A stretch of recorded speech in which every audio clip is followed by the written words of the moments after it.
Hey there, I'm Captain Christopher German. You're watching Conversations at the Helm. That is the show where we talk about all the things that are mobile lifestyle-centric, and this is the Chartered Life Television Network. Well, guess what? We have done 14, this is number 14 episodes of Conversations at the Helm. It's been a long season, and we need to call a season end, an audible as it were, because if we just keep going at this pace, it's going to outgrow us, and we need to take our focus and put it on a few other things that are going on, which is including the Great Loop and One Love Sundays and all the other things that we're doing and giving you all the best content that we can come up with for sailing channels and stuff like that, and RV channels, and you know, we've got interviews to arrange, and we've got people to thank, and we've got commercials to film, and we've got bills to collect and pay. So we've got a lot of stuff to do, so we have to take a little hiatus for the next month. We're going to enjoy the rest of the summer, and we'll see you in September when we're going to come back for a back-to-school episode coming up the first week of September. But right now what we have for you is we have all of the highlights from the season that was, the Conversations at the Helm. We had a lot of great people. We talked to some phenomenal people in the RV world and in the sailing world and all the other cool places that we got to go and do and see. And we do hope you enjoyed this season, because you are the reason we do this. Our viewers, we are so celebrative that you guys are out there watching. So, you know what? Give us a message. Tell us what you want to see in the upcoming season. And certainly check out this season that we are just concluding tonight. So thank you so much for watching. Have a look at some of the best of that happened in Season 2, and we'll be right back. Few minutes left. What did I need to talk about in this book that I forgot? What is one of the things you wanted people to take away from this book that I missed that you think really needs to be brought up about this book? I would say that one of the messages of the book is watch for opportunities. When you've got a wish and you want a career change or whatever, whether you want to go wild and go to the Caribbean or whether you want to just change careers and go do something different, watch for opportunities, because they're always there. They're just, sometimes you ignore them. We could have ignored that little picture that said come and work in paradise, and if we'd ignored that, we might still be working in the corporate world. Yeah. You know, you just got to pay attention to that and look for the opportunities and then take a chance and jump in. Yeah, jump in, both feet. Well, if you hadn't seen that ad, you might have gotten your snorkel back, too. Yeah, no kidding. No kidding. Hey, that's an inside joke. If you don't know that joke, you haven't read the book yet, and you got to go to Amazon and buy the book. That's right. That's right. Good job. Good job. Thank you. Well, what about you, Winston? Did you want to echo any sentiments on that point? Well, I was kind of encouraging her to say the same thing. You know, you just got to, you see the opportunity, jump at it. Yeah. And don't hold back. They're out there. Yeah, don't be afraid, because, I mean, gosh, we made a lot of mistakes. Yeah. And it wasn't a perfect road. No, it isn't all happiness in that book, believe me. We just chose to take the road less traveled. And it is made. And we're still doing it. Hey, yeah. Actually, I'm gonna suggest you guys check out a video on YouTube, a program on YouTube. It's called the RV Odd Couple, and they basically their tagline is they've made mistakes, and that's how they have been entirely successful with their channel, and they're phenomenally successful. We're gonna have to have them on this program at some time to talk to them, but you might offer them a little inspiration by telling them about your happenstance success. Yeah. We will definitely look them up. You know, we're YouTubers. Yeah.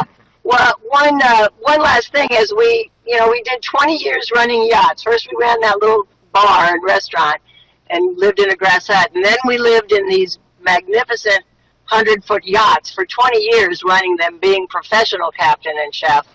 And now we have gone from that to a 17-foot travel trailer, and we're doing those adventures. So we refuse to be non-mobile. We refuse to settle down. And I hope that everybody that's got the itch to travel gets out there and does it one way or another. You know, into your post-second life after the primary world, and you settled upon living in the RV and all that kinds of stuff. And so 5 years into it, looking back, what have you learned? Oh, gosh. What have we learned? I mean, for those that might be wondering, by the way, what my accent is, I'm Australian. Well, I didn't want to give away the secret. I've been here 11 so. years. Yeah. I'm from the West. You know, yeah, Second Life has definitely started my life over again back in 2008 when I moved to the US. We met in 2010. So we've been together coming up 9 years now. Mm-hmm. And but we've actually been living in RV longer than traditional Right. home, which is a fun trivia. right, Well, that's and cool. it's much smaller than our original home. Well, and you know, and that was, I think, a great lesson that Jennifer and I happened upon when we decided we were going to start the Charted Life. You know, shortly after we got married, we had both done the house thing, we had both done the sticks and bricks life, and we just decided, you know, life had too much to hold for us as we are getting a little bit older and a little bit wiser. That, you know, why put all this time into paying the bills and paying for a sticks and bricks home? Let's do, well, you know, let's do the fun thing. Let's hop in an RV. Let's hop in a boat. Let's go where we're gonna go. How much of that was you guys starting the RV thing is not wanting to be anchored to a piece of property while you're exploring the world? No, Absolutely. That was a big part of it, and actually that was what I think really a big part of driving that was after going to Australia to see a lot of Julie's family and friends and realizing that so many of them had seen more of the United States than I had. You know, I deal with work and travel fun before that, and so we thought, hey, with the limited time off we have from our jobs, because we still were working full time, mind you, we wanted to be able to maximize that time off by traveling around the country, you know, so that when you're on vacation, you're immediately, as soon as you get done with work, you're already at the Grand Canyon, you know, on the doorstep of wherever you want to go see. Yeah, and we're both drivers, you know. We love driving. We love road trips. I mean, that's what we're always really looking for, and so it makes sense for us to be life. And in a nice townhome, in a nice neighborhood, we had nice neighbors, we had a nice life, nice jobs, nice cars. Like everything was nice, right? It's not like there was anything wrong in our life, nothing. But did start talking about some of our dreams for travel and seeing places and doing things. You know, I guess like, you know, a lot of people would call it a bucket list, and you know, just permission about that and think about that and needing until retirement, and asking us, well, how can we start bringing more of that into our life now? How can we start living a bucket list life, I guess, and incorporate it with work? You know, we're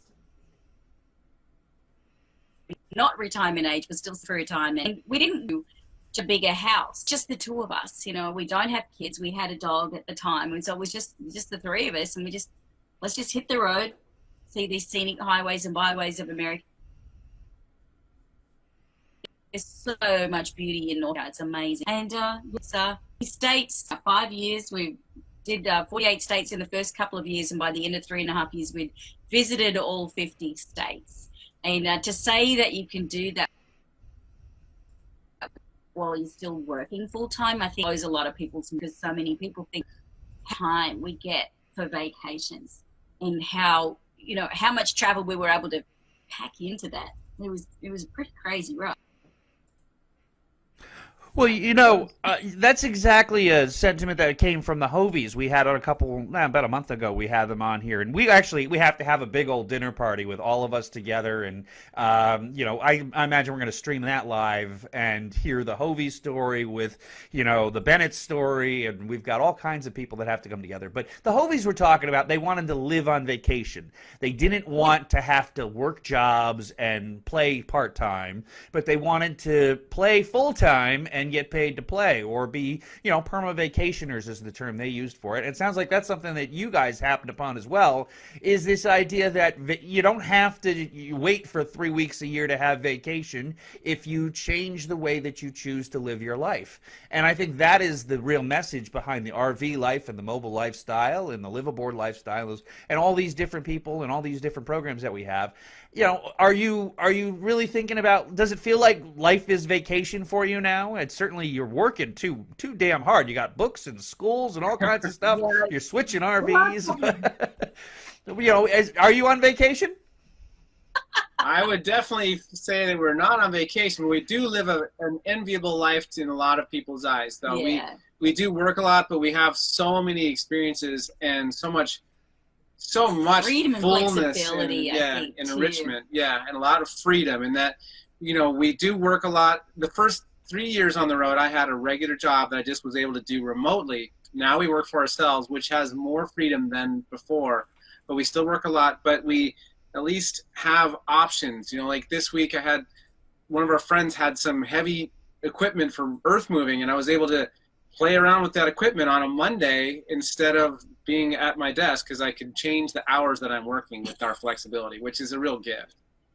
Yeah, I think anyone that's started their own business or has, moved to self-employment knows that, when you're self-employed, sometimes you end up working harder and longer than you did in a regular job, especially in the first couple of years when you're building that.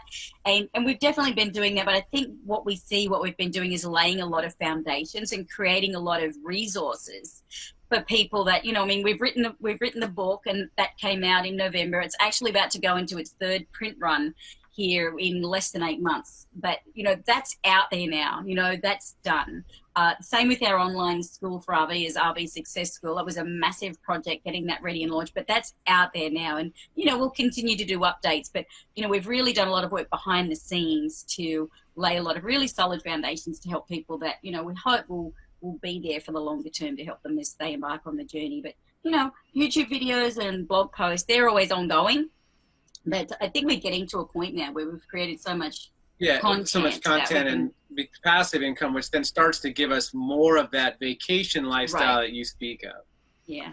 Well, and speaking of working too hard, let's talk about the time frame you had on this book. You were telling us about this a little earlier today, that you had like a 3-week deadline to get this book together, and it was printed 3 weeks later, and that was the entire grand total of for this. I mean, you guys are amazing. We had about a month for the actual main manuscript, but we knew we had a couple rounds of edits, 3 rounds of edits, to be able to come back to do it a little bit, refine it a little bit more in the months after that. But the bulk of it and having the main manuscript was only a month's time frame. Yeah. We had an extra couple of weeks to pull together the photos, and it went off to print in July. And then it was printed offshore because it's quite heavy, and there are a lot of color photos in it. So that took a little longer to print, but it was a wild ride for sure. But something we're really proud of. And that's something I think when you find out the time it took you put into putting this together, it wasn't just the month of prep time for the manuscript and whatnot. This is a collection of photos that you've taken from the road, and that is one of the things that somebody picks this book up, immediately you see this is a very beautiful book. It's in a phenomenal coffee table book, but it's a great resource and a great mental journey to take in that book, especially with the beautiful photography and the well put together nature of the book. How many different places, how long were you assembling all of these parts and pieces to be able to put such a quintessentially beautiful piece together? Well, yeah, there's a lot of elements to that, because like you were saying, the photographs, we would have been collecting those the whole time we've been on the road, but also not knowing they'd end up in a book. Not knowing they'd end up in a book. Some of them were just taken on my iPhone. But also there's a couple other elements to that too, in that the content, there was a lot of content, and what we've learned in that we're constantly learning from people that we meet on the road and sharing their experiences as well. It's not just ours. We're taking our cumulative knowledge of everyone when we try and build the content to educate people in this book. But also the orange pages in there are also RVer profiles from other people we've met that help show that there's a lot of different ways to live this lifestyle, not just one. And so those relationships were built over many years as well. So to your point, yes, this book was something that was many years in the making, embodying the knowledge and building the relationships and collecting the photos. It only came together in a short amount of time, but it was a lot of time in the building. You know, it's one of those 5-year success story, 5-year overnight success. Yeah, right? Yeah, I think we'd actually, Christopher, we had talked about self-publishing a book already in 2018, and we you know, we hadn't actually sat down and dug into it yet, but that was what we had planned to do. So it was quite a surprise when out of the blue last January, this publisher, Adams Media, a division of Simon & Schuster, which many of your audience may have heard of, big publishing house, owned up by CBS, you know, reached out to us and asked us to write the book. And we're just like, what? That doesn't happen. You know, like who gets a publishing deal? Publishers, it's really hard to do that these days. So I think we felt incredibly honored. Ridiculous deadline, we weren't going to say no, so we just thought we'll just kill ourselves for the next month and pull it off, and we did. So yeah, it was a ride, that was for sure. Well, if it's been to be told by any of the videos you have out there, you handled the stress of it impeccably, because you didn't have bags under the eyes, and you certainly, I mean, you could have looked pretty harrowed in that kind of time frame, but it didn't show on camera anyway. So we do applaud you for that. that footage didn't make it to YouTube. God bless editing, right? Honestly, we didn't have time. Like when we got that deadline, we said, "Oh my goodness, like, we have to put everything on hold." So you know, our audience is. I mean, luckily we've got an awesome community. RV love them. And people missed us, but I think they also really understand, and they've been really supportive. People have been with us for a long time, and so yeah, we had to put a hold on. I put a hold on my birthday even. I'm like, you know what, birthday has to wait. That has to go on hold, and then when this is behind us, then we'll go celebrate, because I'll be able to relax and enjoy it more. But you know, sometimes in life an opportunity presents itself, and you've just got to grab it with both hands and go for it. And you know, we couldn't operate at that pace all the time, that's for sure. But it was a good team effort, actually. It was something that it was both an equal contribution to that, and it worked. The Airstream Nation shines from sea to shining sea, and at Airstream of Chicago, we aim to help you explore all of it. As a 5-rivet certified dealership with the largest showroom in the Midwest, we aim to provide you with unmatched customer service and the best buying experience in the industry. We believe everybody should enjoy an amazing RV experience, just as Airstream founder Wally Byam did when he designed the Airstream almost a century ago. A travel trailer is built to travel primarily, and its main thing is to get places and go places and see things. A good travel trailer has to be built much more sturdily, and it's built very much like an airplane. It's aluminum and riveted and lightweight and strong, and is built for the highway. Conveniently located just outside Chicago at the crossroads of America means we are here to serve your RV buying and rental needs, whether you're heading north, south, east, or west. Check us out at airstreamofchicago.com. Do you use a generator on a regular basis? Do you have trouble starting it up, pouring the fuel in, getting the thing going? Well, if you do, we have the solution for you. Introducing Car Generator. That is, the car generator which produces the power from your car with the simple hookup of your battery, and it will only use the fuel in your car to get it going. It weighs just 16 pounds, and it is ready to go when you are, whenever you need to have electricity power to your trailer, to your RV, to your camping site, to your home, whatever. If the storms blow, if the floods come, if natural disasters strike, you are ready to go with the Car Generator. All you do is simply plug it into your car, and as long as your car has gas, you have power on the road and on the go. Don't get caught out in the cold. Call 800-750-4660 and order your Car Generator today, or go to cargenerator.com and order yours today.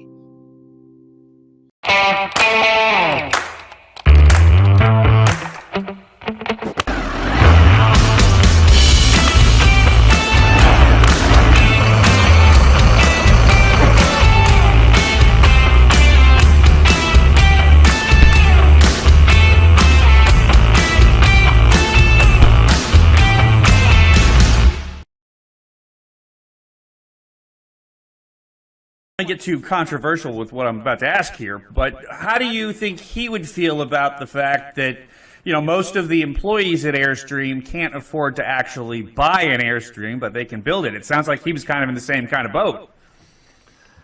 Yeah, I don't. He never. He may have owned one back in the '30s, but he never owned an Airstream. And of course, he had access to any Airstream that he wanted. It's really a strange thing, but you're never going to get away from the worker and ownership. And one of the things about a lot of Airstream owners today, you have those that can buy the most expensive brand new one, or those that have been able to pick up a vintage one for not a lot of money, and they have the patience to rebuild it on their own, and now they qualify to join the club, or they now have the Airstream adventure of traveling down the road, but they do that on a very limited budget. Yeah. So you have that whole wide experience of the type of owner within the Airstream world. Well, and that's exactly where Jennifer, my wife, and I are. We got invited into the club because we got a 1970 Sovereign that we're restoring, and we gutted, and it's not even close to roadworthy yet, but we've put a lot of time, money, and effort into it, and it's not done yet. But, I think the thing that I'm learning about from doing the restoration, as well as from all the videos that I'm watching, because we're desperately trying to find somebody that wants to put a television show together on an Airstream. And the thing is that that Wally had, which I think was the thing that really sold the Airstream back then and is bleeding through the rivets till today, is his passion for travel and his personality. And you see it in every single rivet and every single sheet of aluminum. You see it in the framing. You see it in these wonderful contraptions that he thought up. What is it like to be, kind of an inheritor of that kind of spirit? Well, I don't think, it's sort of amazing to think about it. I think that in some respects it's just part of my life. So it's the inheritance doesn't come out until I do an interview, say with you, or the article that's coming out where I guess it's called a living legend in a magazine called Overland Journal. It's going to be probably about 10 pages of interviews that went over several months last year and some additional interviews this year. It'll be out, I think, in late July or the first part of August. Then I really appreciate that part of my life because for years, after my mother retired in 1979 from Airstream, she'd started in 55, so that was just a little over 24 years of working for Airstream. Other than a few caravanners that we had mutual friendships with, I had no real contact with Airstream at all, and little or no contact with the club, just with a few friends. And by the time my mother passed away in 2004, there was only maybe one or two friends left alive that were during that period of my time from 1951 through 2004.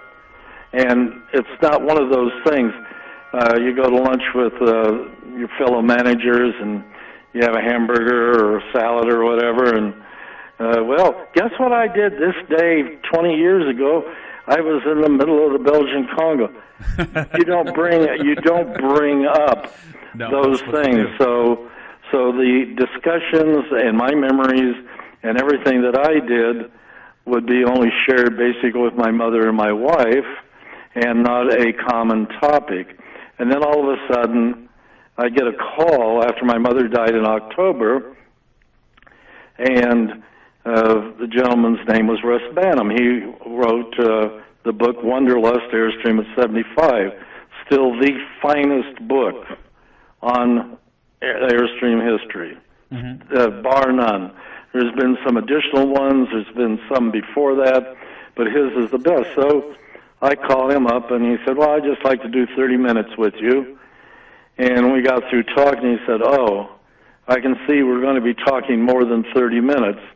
So we probably spent maybe 60 hours or more on the phone back and forth.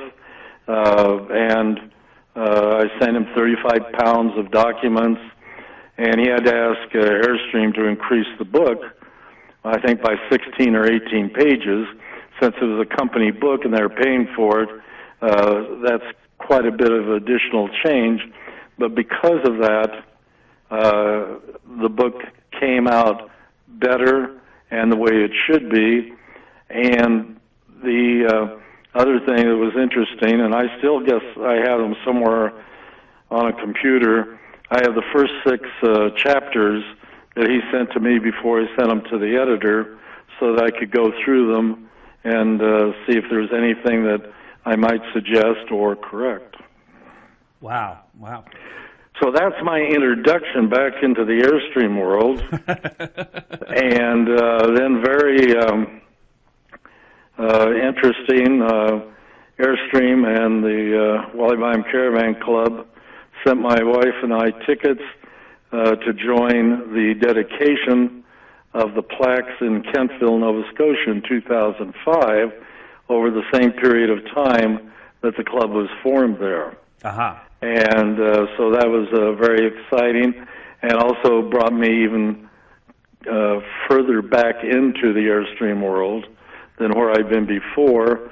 And then a little bit later on, or earlier I should say, over the 4th of July, I actually went to my first international rally since the one that I went to in Cadillac, Michigan in 2005. I think it was 2005. Not 2005.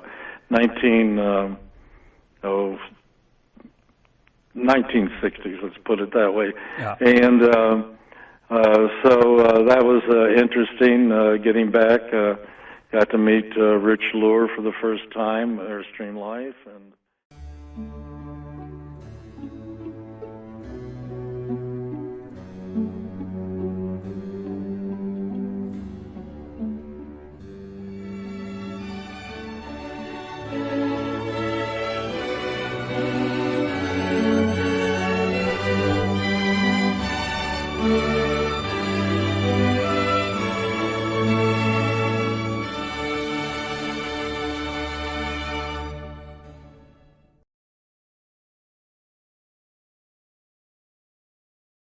This is where we are right now. Hello, the Charted Life.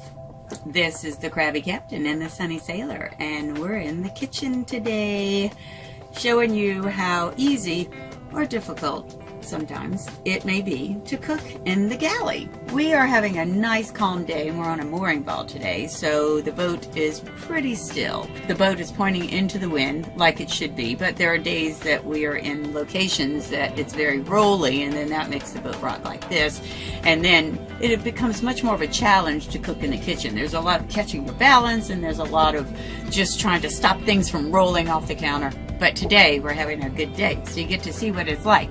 Now, let me give you a warning. I am not a good cook. I am not. I don't claim to be. I try to be, but I'm really awful at it. I don't know how to put foods together that taste good. So I use a recipe.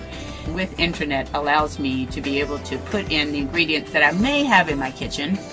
Today it is some delicious brie from the French islands and some chicken breast and some broccoli and some pasta. And then I look up a recipe and voila! I have a recipe that uses those very ingredients. Thank God for the internet. Anyway, so what's it like to cook in the kitchen? Well, we have a boat that is a center cockpit. It has a galley that's really long and stretches this way. We have nice cabinets on this side. This collects a lot of things that we use often and can't go into the cabinet. We also use some of the salon area to store canned goods and some other non-perishable goods. And then we have a refrigerator and we have a freezer. This is a microwave that sits on top of the freezer. And then we have gas stove. Well, what we're gonna cook today is chicken and pasta and brie. And here is my recipe that I must follow because I don't know how to do it otherwise. So we have nice little cabinets over here that lock, and we put all of our spices and different little hand things that you need when you're cooking. The problem is that if you buy bottles that are any bigger than this, they won't fit in there. So that becomes an issue when you're buying things. You can't buy a big supply, or you buy a big supply, store it somewhere else in the boat, and then you have to refill the little bottles that will actually fit in there. We have to turn our solenoid gas on and then light the stove manually. And then when we're finished, we always turn off the gas on the main switch so that it will bleed out the gas out of the line, so that we don't keep gas in the lines when we're traveling around, because that's a safety hazard. Safety. We're going to start browning some chicken. I already made pasta ahead of time. Going to mix all this together, and hopefully it will come out delicious. And if it doesn't, you won't be able to tell anyway. Only I will, and the captain will, and he pretty much eats anything, so he's good about that. So whatever I serve him, he's like, it's food, like he always used to say at the firehouse. If you serve your food a little late, it always tastes better and people eat more of it. So I always serve food just a little late, because if you're starving, even dry crackers taste good. We are able to provision pretty well on most of these islands. I'm able to get chicken, a lot of meats and vegetables, and we try not to eat out of a can just because it's not really that taste friendly, and it's also not good for you. If you can eat fresh, we try to eat fresh. So we try to go to the grocery and get provisions, and then whatever we are able to get provision, that's what we eat. That's right. Whatever we can get, we eat. Yeah, beer.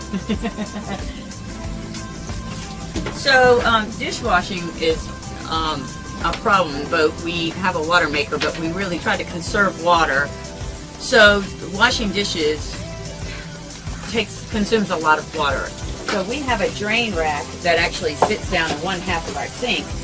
If we wash in one half, we can put them to dry, and they drain in here. Otherwise, they drain all over the counter, which is not very good. And you lose one half of your sink. But what else are you going to do? You're on a boat with a glorious life. And it's beautiful. Beautiful life. Love it. So we got nice little drawers, and they lock, because when the boat's doing rocking or heeling and everything's rolling over to one side, yeah, you gotta be able to lock the cabinet. So what I'm doing is a little chicken and pasta dish. It's not gonna be super fancy, but with the cheese that we were able to get in the French islands, everything is better with cheese.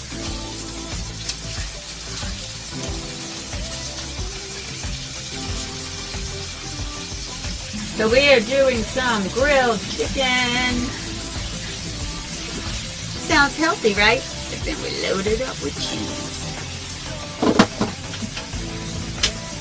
The problem with the refrigerator is that whenever you need something, inevitably, it's always at the bottom. So that means you have to take everything out to get to anything that's at the bottom, and then put it all back in. So, fortunately, this was not too bad, but many times the entire counter space is filled with the refrigerator, and then the refrigerator will go back in.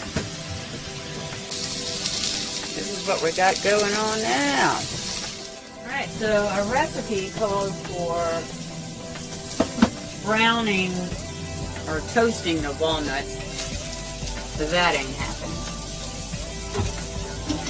So whatever toasting will happen in this pan is the toasting that will happen.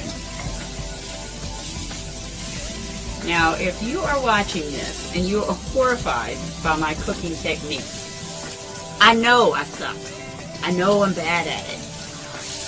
I enjoy when people give me wonderful tips and tricks that they use, but if you know that I'm doing this wrong, just know I'm doing my best. I'm sad. And these containers are really pretty good because they have a lock down on them, so when they go in the refrigerator and sometimes things get tossed all around, they lid lock. Alright, so then we have some cheese going in here. The recipe also called for cutting the rind off of the brie, and I am just not doing that because it wastes a lot of the cheese, and I don't mind the rind, and I don't want to throw anything away that is edible. So let's see if this dish that I'm creating for the first time comes out any good. All right, I think it's time to eat. Let's see how it works out. Delicious. This is the best part about cooking. The best part. We just wanted to say thank you to The Charted Life for showing our videos. We really appreciate you. And make sure you subscribe both on YouTube and our website, which is listed below and above. Thank you. And hope to see you soon from the Krabby Captain and the Sunny Sailor. Whoop, whoop. Available at the Charted Life's Odd Cheese Shop. Something and go, well, I like those shoes, but what pair of shoes am I going to get rid of? I mean, I only have 4 pair of shoes, so I don't want to get rid of any of them. I like them, so then I don't buy it. It really does it really keeps you within budget. I'm convinced our dog is the reincarnation of Imelda Marcos because she makes piles of shoes all over the place. So I think we'd break her heart if we got rid of her. That's hilarious. Order your copy today at thechartedlife.net and go to the Odd Cheese Shop. Is this us? Are we ready? Where would we go? How far? How long? How many of us? Can we drive it? Can we tow it? Could we do this? Stop wondering. Start wandering. Airstream. Take the first step today.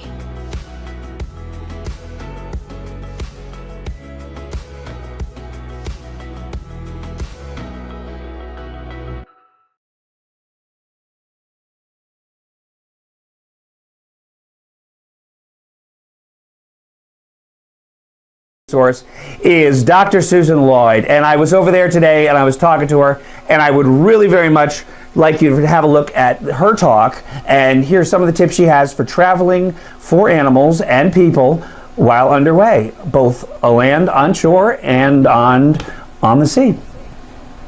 This is Captain Christopher German with from Charted Life Conversations at the Helm, and we are with Dr. Susan Lloyd at Live Oak Veterinary Hospital in Beaufort, North Carolina. And the reason why we came here is she's our doctor, not our doctor. Obviously, Jennifer and I wouldn't go to veterinaries for our medical needs or anything like that. But we do have 2 dogs, Paisley and Buxton, and our 3 cats, Kitty, Rudder, and Yogi. And she takes care of all of them for us. So we thought, who better to talk to than talk to a doctor about traveling with pets?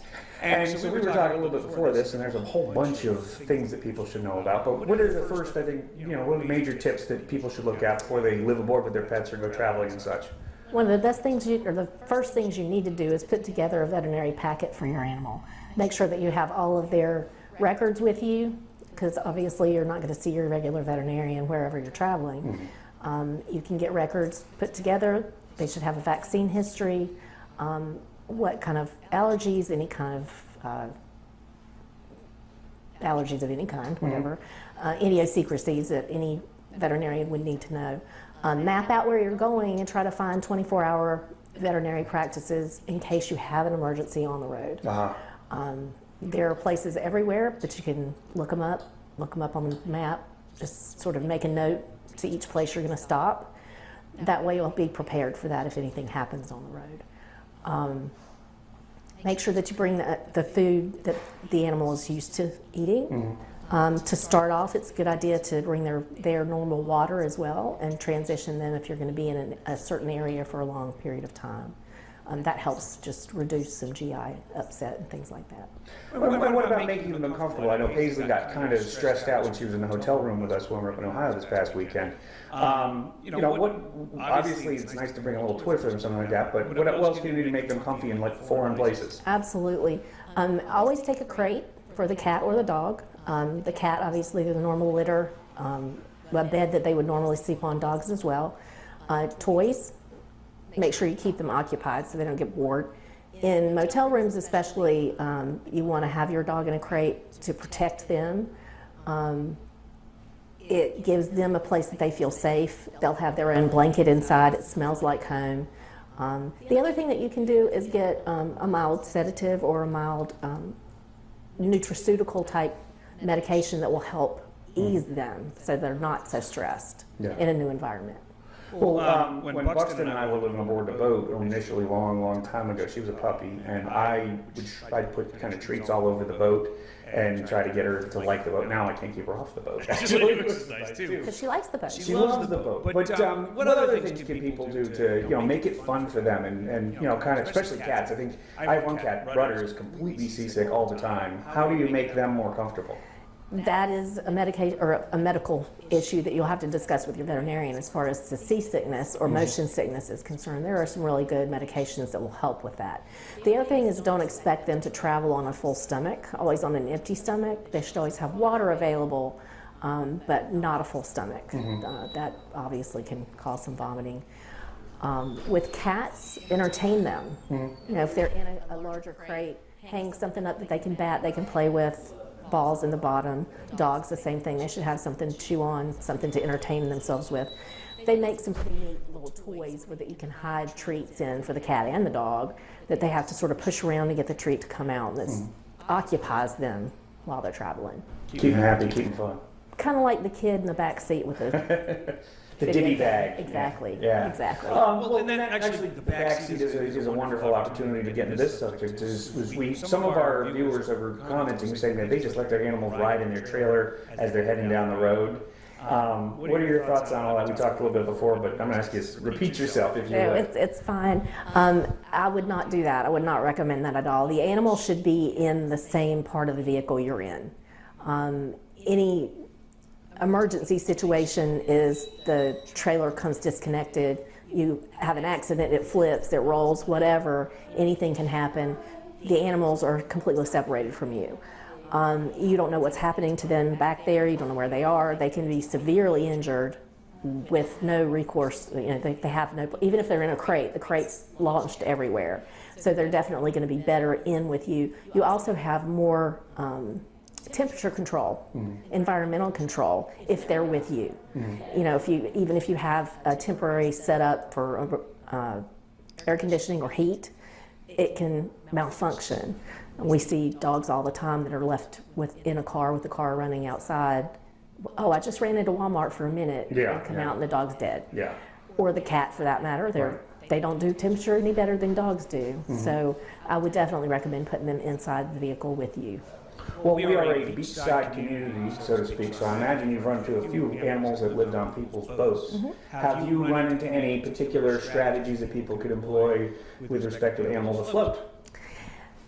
Make sure that your animal can swim. That's the biggest thing. Don't all animals know how to swim? Some of them don't like it, and some of them can be rather top heavy. I personally had a miniature schnauzer one time that could not swim, period. He would try really hard and he'd do this, his back end never did anything, so he just kind of went like this and sunk. Kind of sad, but it happens. They need to be acclimated to the water as well, so that if they fall in by accident, they're not freaking out. It's just like a kid who doesn't know how to swim. They need to be acclimated and understand what to do when they're in the water. Cats especially, because they just don't particularly like it. Some do, some don't. And you can make that a game as well to just get them used to it. Make sure if you're on a boat that you have an area that they can go where they can't fall out. You don't want them up on the bow or back on the stern or whatever, where they can just slip and fall out. We do see emergencies every holiday when people are over on the banks with their dogs and their boats, where the person turns around and the dog's in the water, they forget the dog's in the water and they run over the dog with the boat, or somebody else runs over the dog with the boat. Don't see that very much with cats because they're usually not on the banks. Right. But that's the sort of thing that you really want to try to avoid, putting them in an area where they can fall out by accident or jump out. Labs, like, oh, there's a dolphin, I'm going to go get it. Right. Not on purpose to attack it or anything, but there's something I want to go retrieve. So you want to make sure that there's railings around, that sort of thing. There's also a number of books I've read, and I've heard a number of stories of people that have their cats aboard sailboats. They'll actually leave a line trailing in the water all the time, because if they do fall overboard, they'll have something to grab onto. And there's those stories, 30 miles later, they realize the cat's still hanging on out back out there. Have you run into anything like that? I have once. I've never really heard a lot of that, thank God. Most cats realize, I mean, if you get them acclimated, they realize that they are going to fall in and they're going to be wet. They're not going to get anywhere near that area. I mean, obviously, if the weather's bad and everybody's out, then you need to put them in a crate underneath so they don't go out.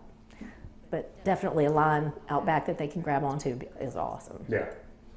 Well, and so what am I forgetting? What else should we know about animals and life aboard and traveling with? And what about like going to foreign ports and such? Make sure that you have a health certificate. You need, if you're going to foreign ports, especially on a boat, you need to make sure what their requirements in that country are before you leave. You can't, it takes about 6 months to get a dog into Trinidad and Tobago. It's a horrible experience. I had a client who moved back home, that's where she's from, and it took us about 6 months. Wow. And the dog got there after she did because there was still a glitch at the end and they had to ship the dog later. It was just a big mess. And most islands are like that. They typically don't have rabies, so they're very particular about letting dogs in, cats in. So you have to make sure that you have all of the documentation that you need. You want to know ahead of time where you're going to plan on going and find out what they want. Sometimes it has to be 10 days ahead where you get a health certificate. So if you're traveling to multiple places over a couple of months, then you're going to also want to plan out where you stop to get that next health certificate because this one's going to run out. And doing the Caribbean thing could be another challenge. It's supposed to be island hopping from place to place. Exactly. Yeah.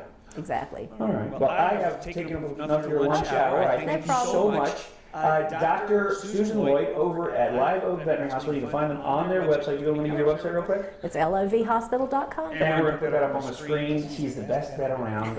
Totally recommend her. Thank you so much. Thank you. All right. Bye-bye. Say hey to the kids. Okay, we'll do it.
Hey, welcome to Alaska Local Music. I'm here.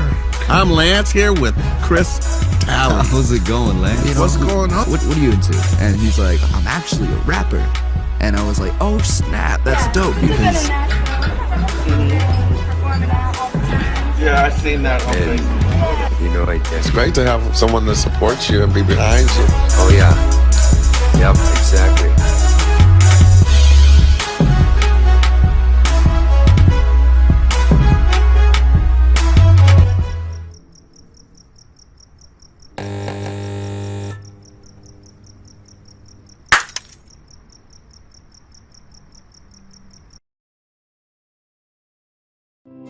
Do you use a generator on a regular basis?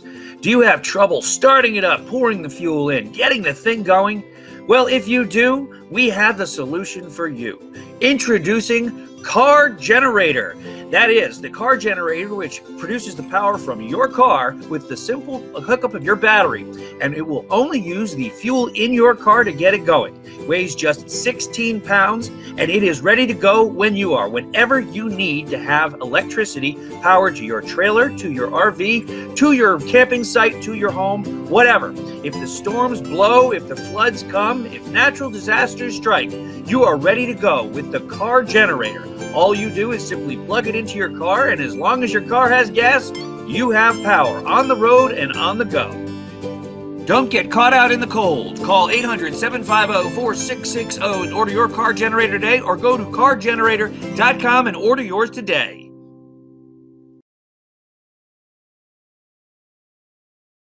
Ban the bag in Beaufort. Contribute what you can. Jennifer, roll the tape. It's 5:39. Time for other news stories that are maybe going to shock you into life on this hump day. An American diver broke the record for deepest submarine dive ever. He says he found new species and plastic bags and candy wrappers. One of those plastic bags was just lying on the ocean floor 7 miles down. As we drag our bins out for collection, it makes us feel like we're helping the environment. But there's a problem. We're being conned. Temporary closure of Borough Cay, which has been called a cesspool, and disturbing videos and images of plastic-filled Bali have been emerging after authorities declared a garbage emergency. It's an atrocity that even the most remote places on our planet are now filled with the testimony of our filthy habits. The plastic pollution problem seems to be a never-ending problem with no solution. But the truth of the matter is it's a matter of public knowledge that when we get together as a human people, we can do amazing things. We are proposing, with Ban the Bag in Beaufort, that we work together as a community, as a people, to ban our world of these problems by taking responsibility for these problems. We propose that by working together as a community, we can take personal responsibility for this problem and stop using these products at the source of them, where we use them and consume them, and instead convince our business community and our political leaders that they don't have to take action because we will do it for them. It is our hope that by raising awareness of this problem in our local and state and national community, we can convince people to refuse these usage of these products so that when they come to the store or they go to the restaurants or they go wherever they may be in their daily life and they see plastics, they may choose an alternative. And by reducing the demand for these products, we hope we might convince the world that we no longer need these products. Not so long ago, America was faced with the idea that they were going to have to give up tuna. It seemed that tuna nets were incapable of deciphering between tuna and dolphin, and thousands of dolphin were being killed every year in the pursuit of that tuna fish sandwich. Americans couldn't live for themselves, and so they went to the store and they stopped buying tuna.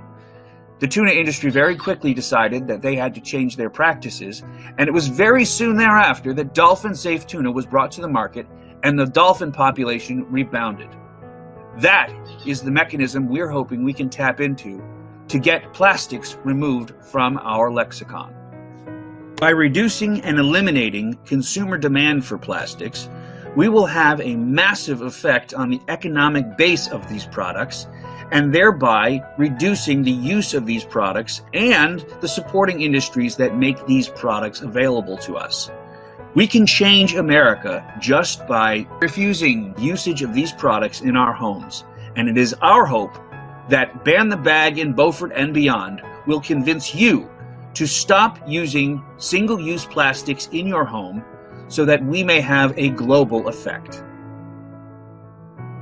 You can help this effort in any number of ways, by refusing styrofoam containers, or simply changing the way that you do business as a small business owner.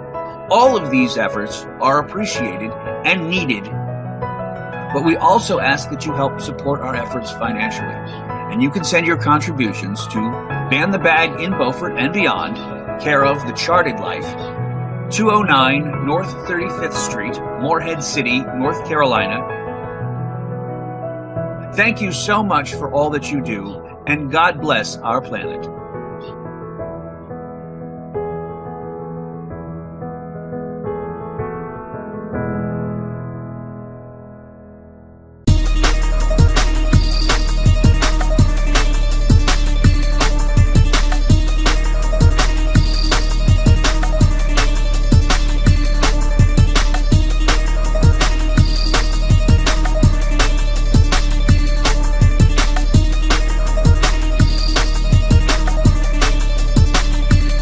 Plastic pollution mean to the Crystal Coast? First of all, plastic pollution, people need to realize, first of all, this is a big problem. It's a global problem. It's something that we're seeing a huge impact, not just here in the States, but around the world. Here in this country, we are one of the largest producers of plastic, and also the ones who throw a lot of plastic away. So it is a global issue, but we bring it down to the Crystal Coast. And it's also a big issue here as well, too. And we need to bring it down to being a very personal issue as to what is it that I'm doing as an individual, or not doing, that can help in regard to the plastics in our water. Now, we use the term plastics in the water in a very broad sense, but there's a lot of different ways and different types of that plastic in the water. We have a tendency to think, first of all, plastic bottles. And they are everywhere. They're just everywhere. That's the best way to put it. So we think of plastic bottles, and we'll think about plastic wrappers of this sort. But it's also things like fishing line that is part of this plastic problem. Plastics, whatever form they start in, they don't particularly break down, but they break apart.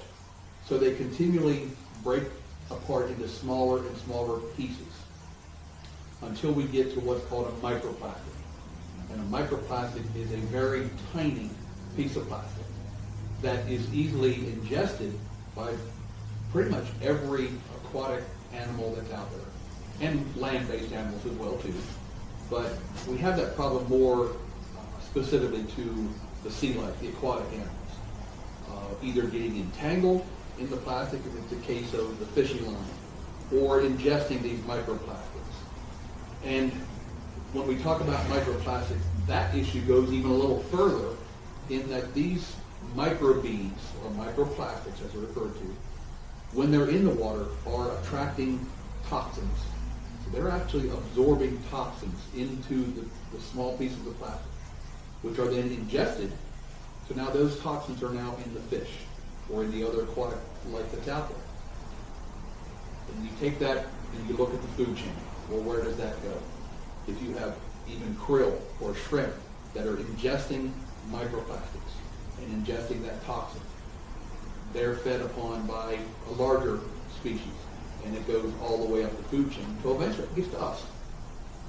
So we are actually ingesting a lot of plastics that we don't even know about. We're not even aware of, because it's in this microplastic form. And in the process, also the toxins.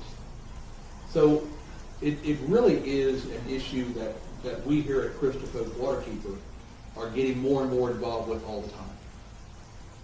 It's important, yes, for people to say no straws. And we get people having different reactions to that. Well, what's the big deal about a straw? And one of the lines for that is, what's the big difference, or what's the big deal about plastic straws, said 8 billion people. Yeah. So when you start to look at it and really, and then think about your own daily usage, okay? We're actually in most restaurants, and Rebecca's going to talk about some of that, I'm sure, in a minute as well, you get a straw automatically, whether you ask for it or not. And we've even had instances where you say, I don't want a straw, and they almost don't know what to do. Mm-hmm. So we're trying to change that culture. But the straws have really become kind of the poster child, or the rallying point, to illustrating how much is really out there. But you can look at straws, you can look at the plastics that we've talked about here. It's so much ingrained in our everyday life. And it is, we'll be the first to admit, it's difficult to go plastic free. Yeah. In some ways, if you look at plastic as a whole, it's almost impossible. If you look at your automobile, how much of that car is made of plastic? So I don't think that we will ever get to a point where we are completely plastic free. The areas that we're trying to focus on are like the single-use plastics. And again, you're talking about the plastic wrappers. Mhm. It's used one time, and it either ends up in a landfill or it ends up in the water, and that's it. So now it's got thousands of years to break apart and really become a problem. So when we look at it here at Crystal Coast, this is pretty much where we have to start. We have to start at home. Now, we are involved with several larger organizations here in the state and in the country. One of those being Plastic Ocean Project in Wilmington. Waterkeeper Alliance, who licenses us to be the Crystal Coast Waterkeeper. We're doing some plastics work with them as well, too. But it really has to start at home. Mm-hmm. And understanding it's going to be a lifestyle change. We're not asking you to give up plastic completely. You've got the old reuse, recycle. We've got to really start to get serious about what happens before we get to a recycle or reuse. Mm-hmm. Don't buy it at all. Yeah. If you go to the supermarket, everything is wrapped in plastic. You have vegetables and products, produce, that are wrapped in plastic that don't need to be wrapped in plastic. It's a convenience thing. That's a single-use plastic. Mm-hmm. Take your own grocery bags to the store. One of the other kind of rallying points are plastic bags, like you would get from the food store or the big box stores. We don't want to call them out by name, but we all know who they are. If you think about visually what that plastic bag looks like floating in the water, it's pretty easy to visualize what an aquatic species, like a turtle or a dolphin, porpoise, whatever, what they see. Wow, that looks like food. Yeah. And in a lot of cases, they're ingesting even the smaller pieces because it looks edible. And when we hear reports of birds, fish, even mammals being caught or picked up once they've died, their stomachs opened up and full of plastic to the point where their system is saying, I'm full, I can't eat anything else. But there's nothing nutritionally there for them. Mm-hmm. And their bodies can't get rid of it. Mm-hmm. So there's really just so many different aspects to this. But it all comes down to what can we do? And it's not only a matter of what can we do, it's what we have to do. We have to change our mindset. This is a mindset thing. Plastics are a convenience. Okay? You go to the fast food restaurant, you get a plastic cup for your drink. Can you change that approach and say, well, can I just get this in my own cup? Mm-hmm. Now, a lot of restaurants aren't always real sure if they can do that or not. Yeah. But it's something to ask about. But you've got to start at home, okay? And realize that if you go fishing and this is what you leave behind, it's not good for the environment. It's not good for the animals that are out there. So our focus is kind of multifaceted. We are doing educational work, which is Rebecca's area of expertise.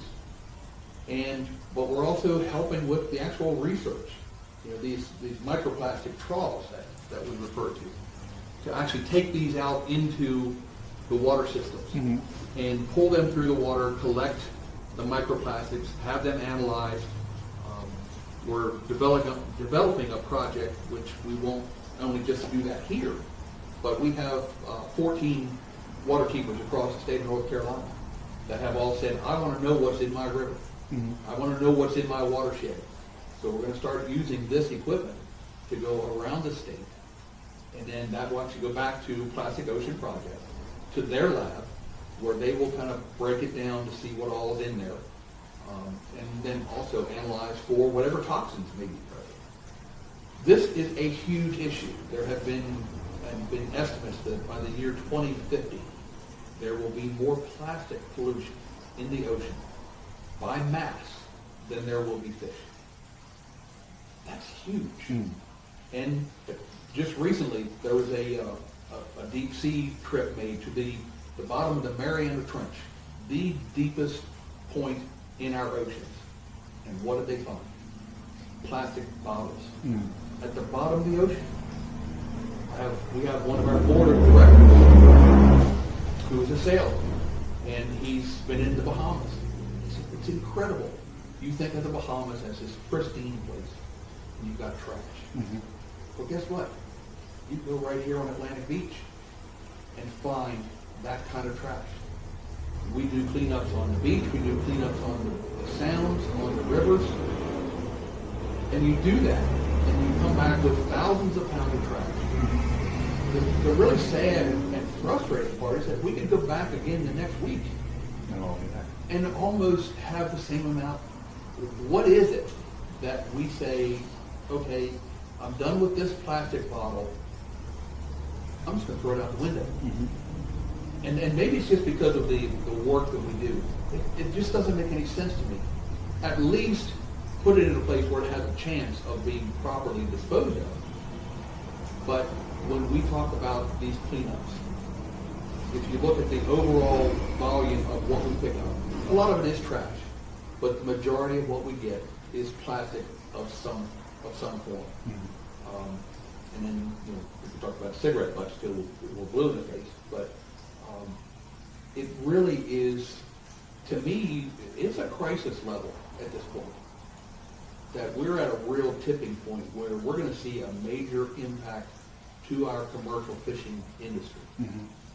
Because they're going to be bringing back in fish that may or may not even be suitable for consumption because of the amount of plastics and trash and toxins that is picking up as part of their daily life cycle. So we cannot separate ourselves as individuals from this problem. We just can't. So that's where we're coming from Crystal Coast Waterkeeper perspective. From the educational side, from the scientific side, from, we're hoping to even get to the point where we can get our legislators to maybe ban some bags. Okay? The plastic bags, we talked about that. On the Outer Banks, they actually had a ban on plastic bags that the legislature overturned and turned it around. What the heck are we thinking? Florida just did that last week. What the heck are we thinking? Yeah. We've got a ban. The grocery stores and other stores on the Outer Banks were in favor of not having plastic bags. Right.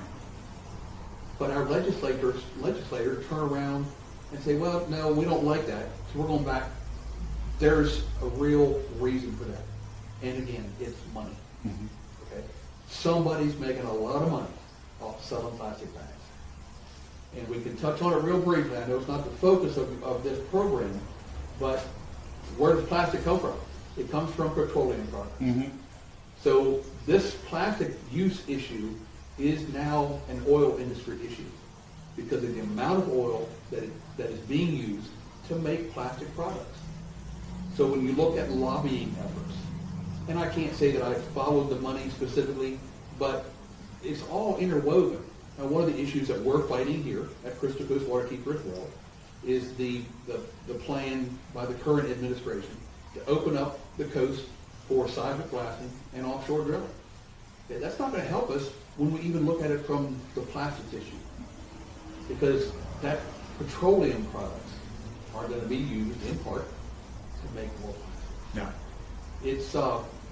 It's really, and I'll go back to the same statement again, it's a crisis. I firmly believe it's a crisis. One of the things that I or we cannot do is sit here and say we've got it all right, because we don't. And a lot of that is it's tough to get it right all the time. When you look at the opportunity of, well, can I use a reusable bag or do I take my own? Well, I went to the store, shoot, I forgot to bring my bag, so I've got to take one of those. So we're not saying that we're perfect, but we're certainly working very hard, personally, as an organization, in the community, statewide and even national, to try to help get this plastics issue elevated to the point where we can start to make some differences. Is this how you want to see the world? Do you want to explore waters all over the place and sit on sunny beaches drinking cocktails? But is this your daily life, most of what you see of the water? Well, join the throngs of sailors who have taken on the mobile lifestyle and set out on the Great Loop, a voyage around the eastern United States of America, up the Mississippi, through the Great Lakes, down the eastern seaboard, and back to Florida. We'll provide you with the boat and the sailing experience. All you need is the desire to set sail. If you want to see the United States by sail, send us your tape, and we're casting one lucky couple who will set out on the Great Loop. That's right, we'll teach you to sail, we'll provide you with a sailboat, and we'll do everything we can to get your videos as much exposure as possible. All we ask is for a year of your time and the willingness to learn. Send us a 2-minute video of you and your special someone telling us why you want to be on the Great Loop, and send it to info@thechartedlife.net. Only on the Charted Life television. Weekends. Many of us spend them mowing the lawn, building a deck, or cleaning out the garage. Those things need to happen, and usually these tasks are about as much fun as getting a root canal or paying taxes. They need to get done, though, and that's why so many of us get caught up in doing them, and that's why we forget to have an adventure. It's also why so many of us want to live full-time on an RV or in a boat, and just so many more dream about it. And why, with these busy lives we live, we forget to live our best life right now, which includes having fun and enjoying life. We think there'll be plenty of time for fun in retirement, or when the kids grow up, or when we lose a few pounds or have a full month of vacation. There's dozens of reasons why people put off having fun in their adult lives. But just because you're not casting off the sticks and bricks life and hitting the road full-time today doesn't mean you can't have an adventure this weekend. Weekends can be just enough time for a quick taste of the mobile life if you remember to take the opportunity to make an adventure. Be a tourist in your own hometown. Go to the museums. Try that new diner everybody's talking about. Go camping locally. Adventures don't have to cost a fortune, but you have to go to have them. We're planning to live the mobile life, splitting time between the boat and the Airstream, but like so many others, we're not quite there yet. Our Airstream Tilly and our sailboat, the Lost Boys, are both in need of some major renovations. They've been hampered by hurricanes, shoulder surgeries, and other pitfalls of life. We'd love to spend every free moment working on it, but instead we all too often find ourselves working towards it, losing the sight of our goal and getting bogged down with life. And that's when we realize that we need to have an adventure. We both love to explore, and we both need to explore, but we don't have to go that far to do it. A ferry ride to Ocracoke with the bikes, camping on the Tanky at Cape Lookout, a road trip to Georgia for Brunswick stew and barbecue, or maybe a weekend in the Smoky Mountains drinking wine. These are all adventures we have taken and what has made us want to live on a permanent vacation, just as Cynthia and Winston Hovey committed to in their tale of mobile lifestyle. There's a yacht more to life. We're trying to make life an adventure, but we're not there yet. And that's why we spend our weekends and holidays driving to Jackson Center, Ohio, or sailing to a hidden anchorage on Shackleford Banks. It's a way to keep us sane while we dream of setting sail to Saint Somewhere, or waking up on a cold morning in the Rocky Mountains in our Airstream. That's the life we want, and we're not going to wait until retirement to do it either, but we're not there yet either. And that's why we have weekend adventures. And we're back. Thank you so much for watching this episode, guys. We really do appreciate all of our viewers and everybody that made this season a success. This is going to be our final episode. At least, I think we'll probably come back sometime right around Labor Day. So stay tuned for the Back to School episode, which we're going to be filming come the first weekend or first week of September. But we're going to take a little bit of a break for the next month and try to regroup and make this thing a great big success, because the Charted Life is what it's all about. You guys are the best. Really do appreciate. For Conversations at the Helm, I'm Captain Christopher German. This is the Charted Life Television Network, and we'll see you in September. Let's get away from it all. Let's take a trip and a trailer. No need to come back at all. Let's take a powder for Boston or chowder, and let's get away from it all.